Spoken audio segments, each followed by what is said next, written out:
of Bengal, which sends 42 seats to the Lok Sabha, is turning out to be an exciting one. While Mamata Banerjee's Trinamool Congress is the dominant player by far in the state, the BJP is believed to be posing a tough challenge. Narendra Modi's rallies in the state are an indication of how seriously the BJP is taking the fight in the state. Today was also an interesting day where both Modi and Mamata were speaking in West Bengal and didn't lose an opportunity to take pot shots at each other. Let's listen in first to excerpts from their speeches. पश्चिम बंगाल में एक speed breaker है, speed breaker. इस speed breaker को यहां के लोग दीदी के नाम से जानते हैं। ये दीदी आपके विकास की स्पीड ब्रेकर है। हर दिन জেনে ভয় ভয় মিথ্যে বলছেন। একটা প্রধানমন্ত্রীর মুখে মিথ্যে কথা শোভা পায় না। আপনাকে আমি চ্যালেঞ্জ করে বলি, আমাদের গভর্নমেন্ট 100 দিনের কাজে আমরা number 1। Yes, expired Prime Minister, I challenge you. So it's going to be a big fight in Bengal, but has the pitch become skewed with no alliances in place among the TMC or the CPIM as well as the Congress?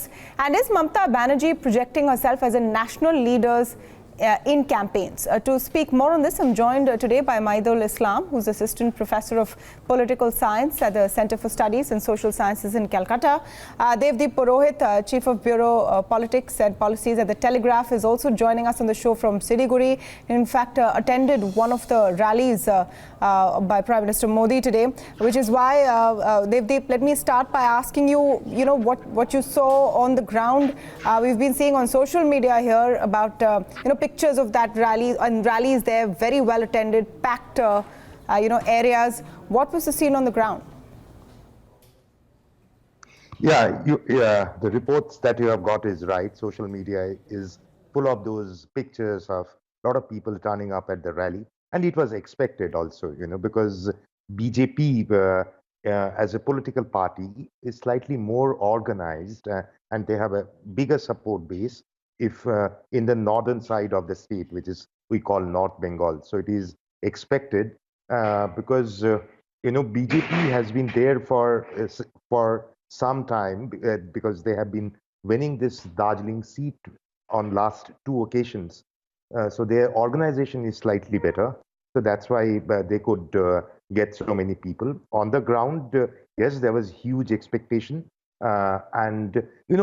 My take on this is everything was meticulously planned, that we will get this number of people from these places.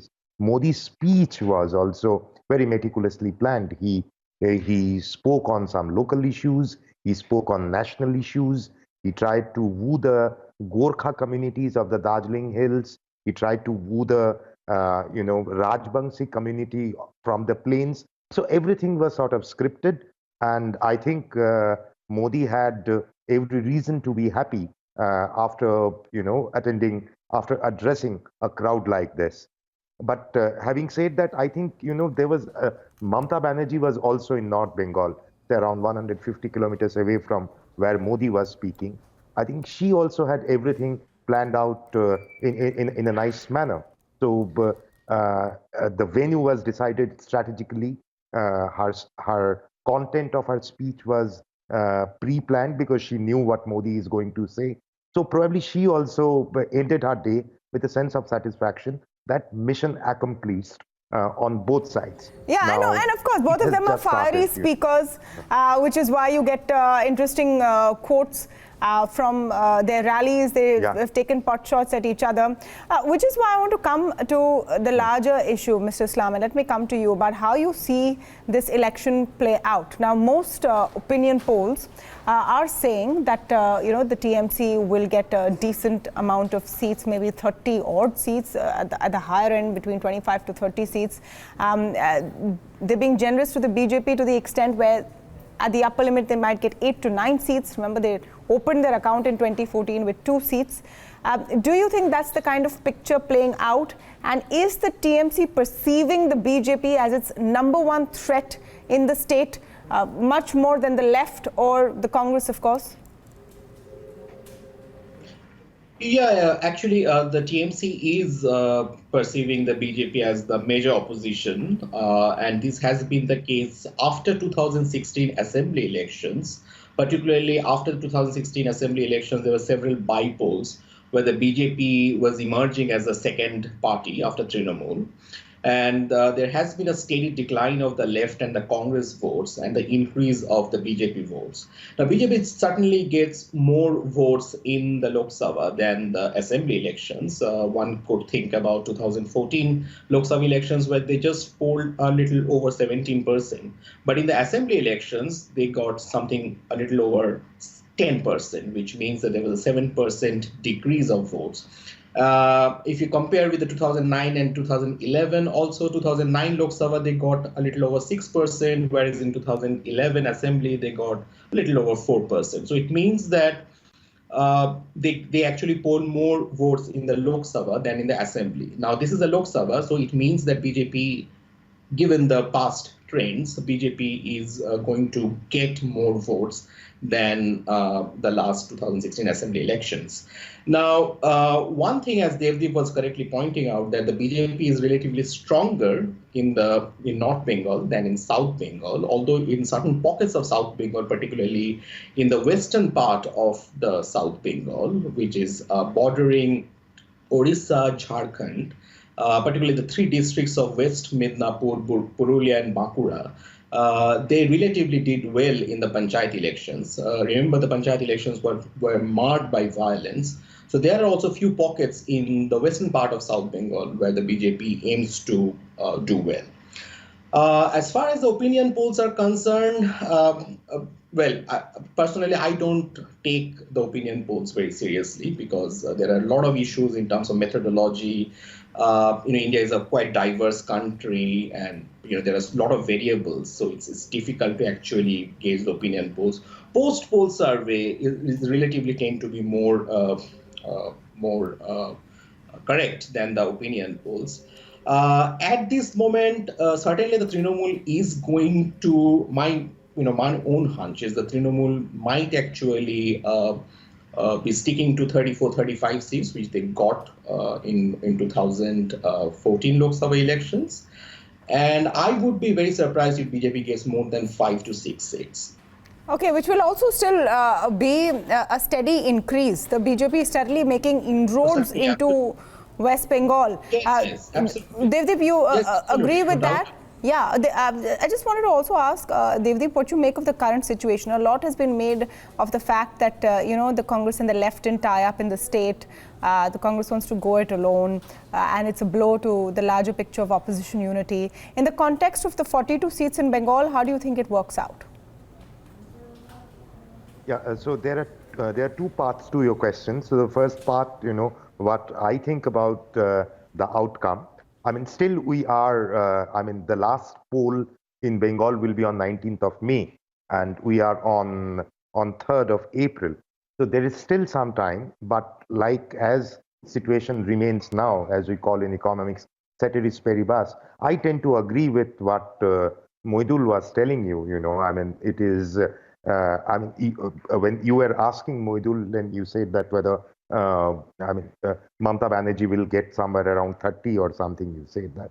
But if something like that is the outcome, then I must tell you, Mamata Banerjee will be extremely sad, because her expectation is much more. She has been saying in all the rallies that we won 42 out of 42, but these are like corporate sector targets, which are set only by knowing fully well that they can't be met. But anything less than 36 would be a blow to her.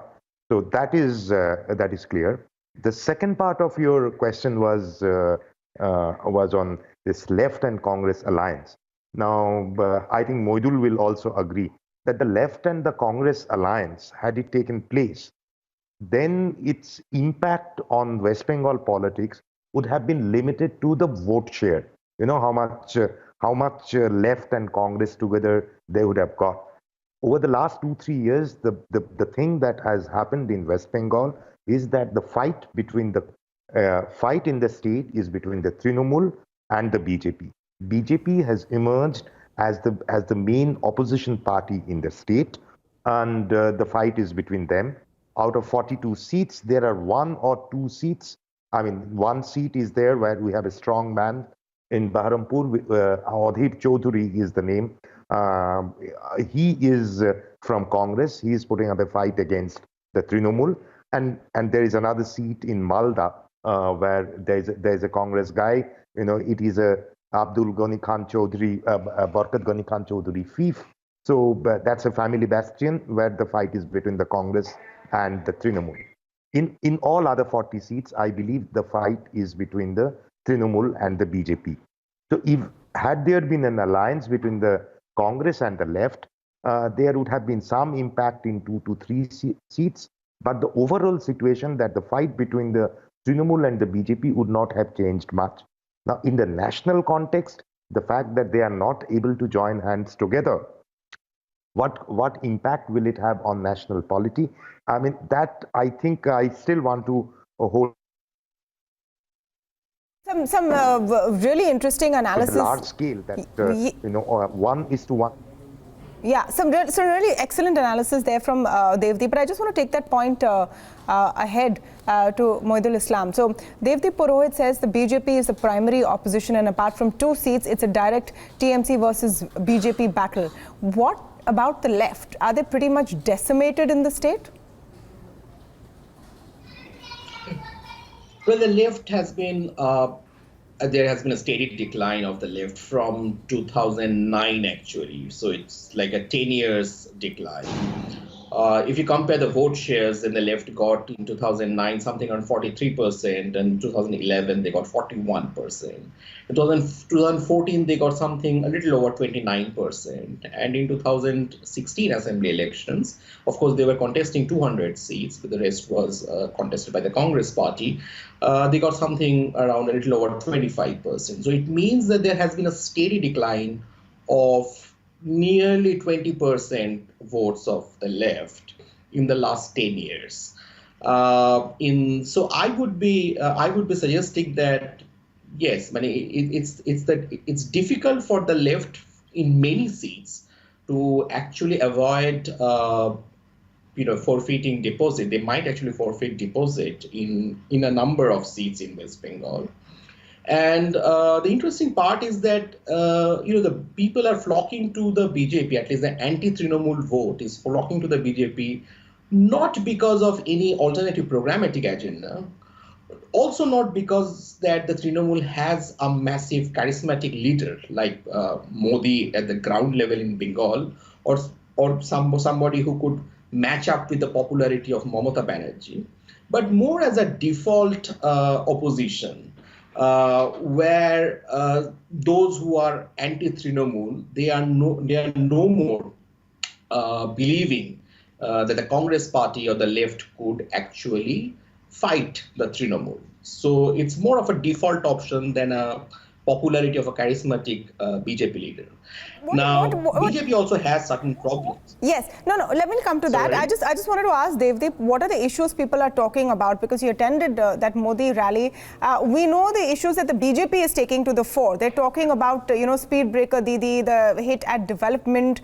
Modi also spoke about national security issues during one of his rallies, saying that, when Rawalpindi was upset, yahan Didi ko dukh hua, or something to that effect. Sarda chit fund scam. Are these the issues that are resonating with the people who are flocking to Modi's rallies?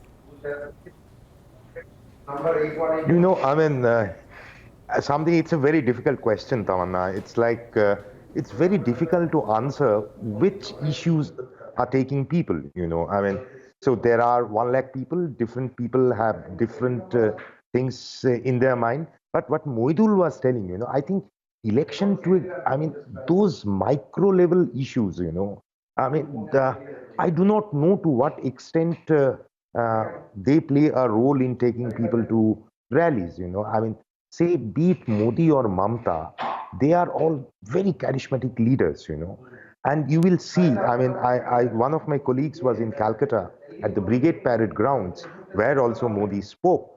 So he was telling me, we were discussing the stories that we want to do this night. So he was telling me that Modi reached there. The moment Modi started talking, some people started leaving, And this guy is a new guy, so he was very surprised. I said that, having the experience of covering so many rallies in different parts of the country, I know that a major proportion of the crowd who turn up at these meetings are people who want to see Modi. I at the Siliguri rally, I can tell you this story. There was, I was sitting somewhere. There were a lot of women behind me, and some of them were saying that the Prime Minister is so cute. There was a girl. She must have been in her mid-20s. She was saying he's so cute. He's so handsome. He talks so well. So so different people go with different agenda. Broadly speaking, the thing is that Trinamool came to power riding on sentiments against the left. Now, Trinamool is here for the 7-8 years. Mamata Banerjee may not agree, but the fact remains that anti-incumbency is kicking in. So people are trying to look for other options.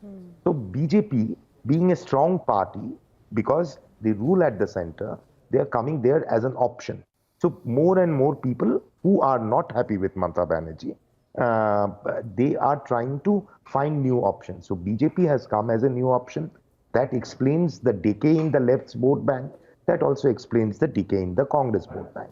So issues are there that the leaders say in the meetings, but primarily what I think that people get attracted to charismatic leaders, they go, and then these leaders with their comments, they manufacture certain consents.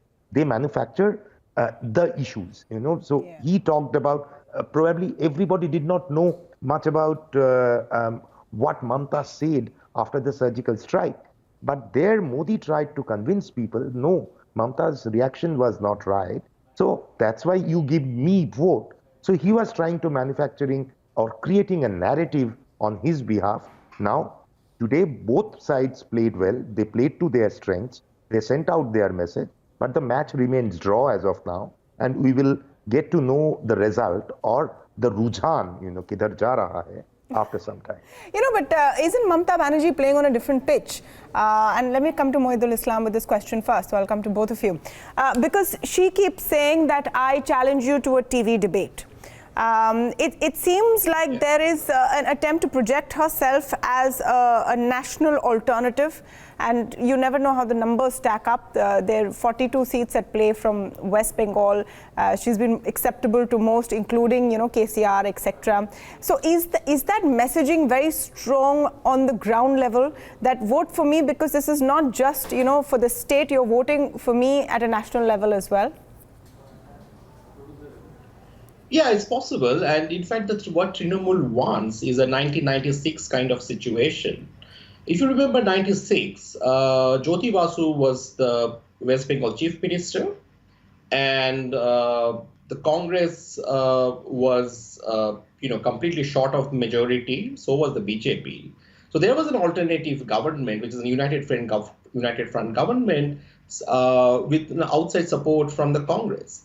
Now, what Mamata Banerjee is precisely doing is emulating the Jyoti Basu kind of politics, which targeting BJP on the one hand, but at the same time do not get much closer to the Congress party. So it's a kind of policy of equidistance, but with the focused targeting of the BJP. So that's the number one thing.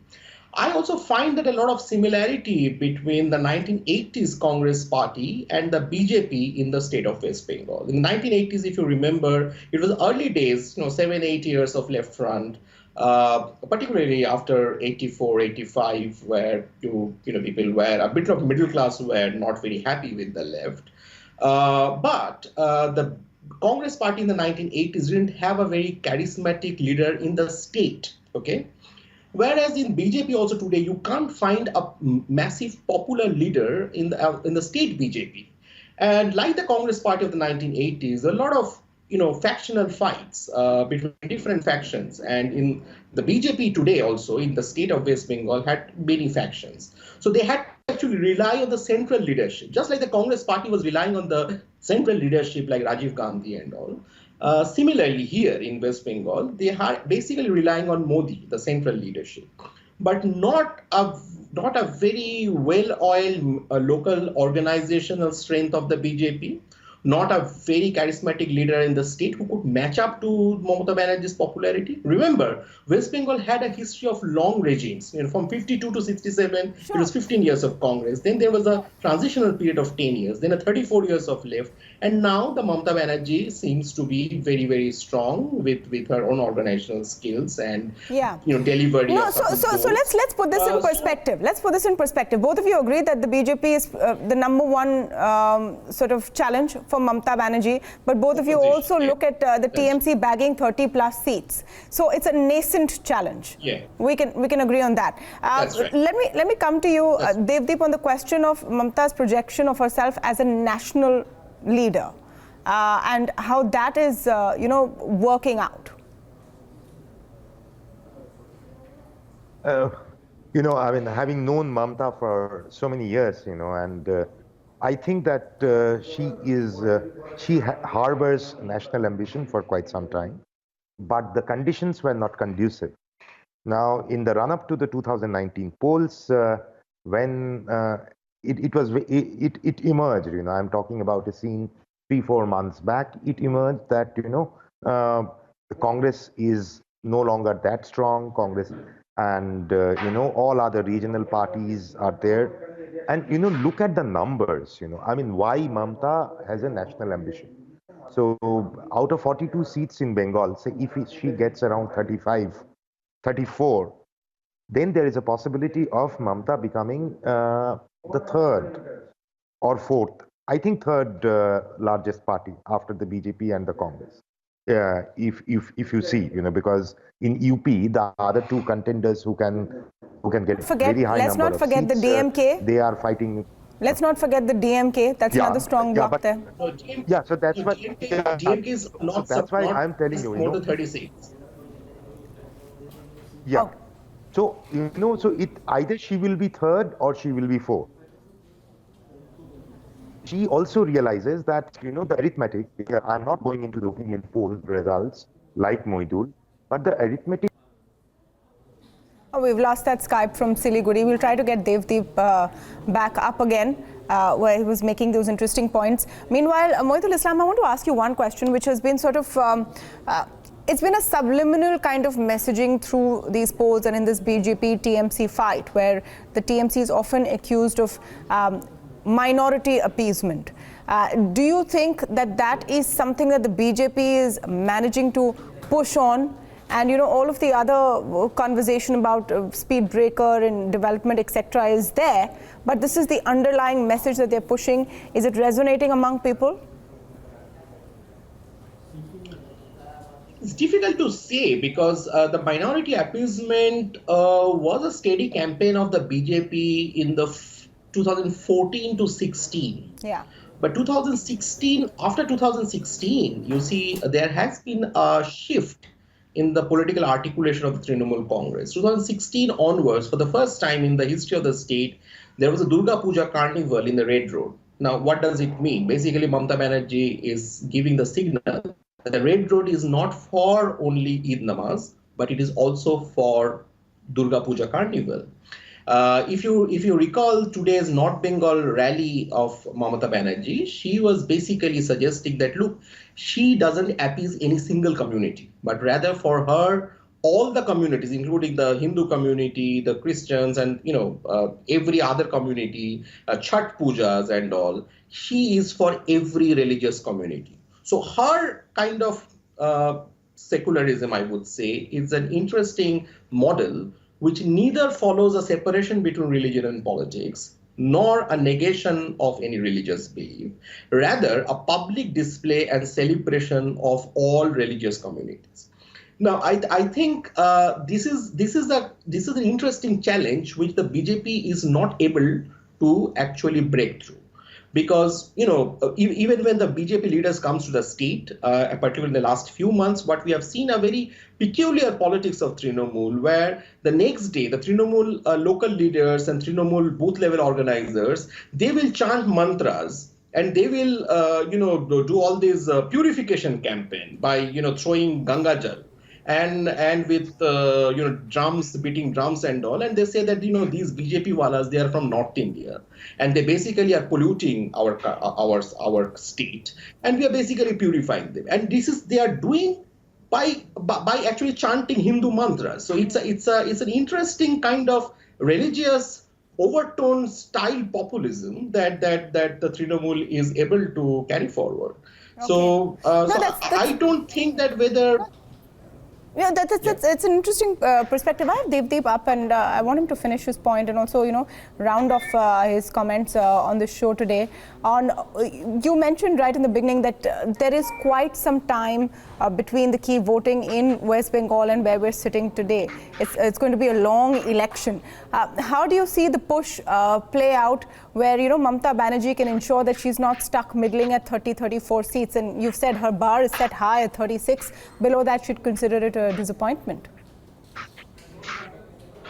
Yeah, because a lot of things will happen because the Modi will be coming to Bengal repeatedly. In all the 7 phases, he will come ahead of the elections. And as BJP sources tell me that they have plans to hold another 9 rallies. So they will be, in total, Modi will be addressing 10 rallies till 19th of May. So, and you have to admit that Modi has an appeal, has a charisma, which we saw both in Siliguri as well as in Calcutta today. But Mamata Banerjee's politics is slightly different, I mean, say it is all about narrative, Tamanna. I mean, Modi, I think everything was meticulously planned, what Modi said.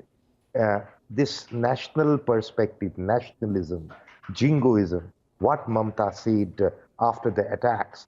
So that is how Modi is pitching, his campaign in Bengal. There has to be a slightly divisive way of, going about it, trying to woo the voter. Mamata's pitch is a bit different. She's in North Bengal, and she will go to all the places with different messages. Say in Kuch Bihar, where she was, and Alipurduar, she has started talking about the NRC. So, which is an issue because a lot of people from Bangladesh, they had migrated, they live here. So there is a fear. So she will make very localized issues. She will touch upon localized issues, and she will also hold n number of rallies. I think she will hold around 100+ rallies across the state, and small rallies, very intensive campaign that she will do. And so that is how she would try to counter Modi's narrative. But finally, Tamanna, election Bengal, as it requires. So if BJP has to improve its tally, the most important thing is Modi's speeches will not be enough. The thing is, at the booth level, they have to have people so that those voters, those people who are BJP supporters, can actually go and cast their votes in favor of the BJP on the voting day. Yeah. So that organization, that organizational might, the BJP still doesn't have. They have in some areas in North Bengal and in some parts of South Bengal, which Maidul was explaining. But in other parts, BJP in Bengal has grown despite the state leadership. The state leadership, the less we talk about them is better. So Modi is sort of creating some excitement among the voters, but whether those voters actually go and cast their votes for BJP or not, still, it remains to be seen. So still some time and lot may happen. All right, it's going to be an exciting battle over there. Two charismatic leaders who excel at, interesting campaign speeches, and the people of West Bengal are going to be treated or subjected to those speeches over the next few days, whichever way you see it. I want to thank Devadeep Purohit of The Telegraph and Maidul Islam, both of you, for joining us on the show today.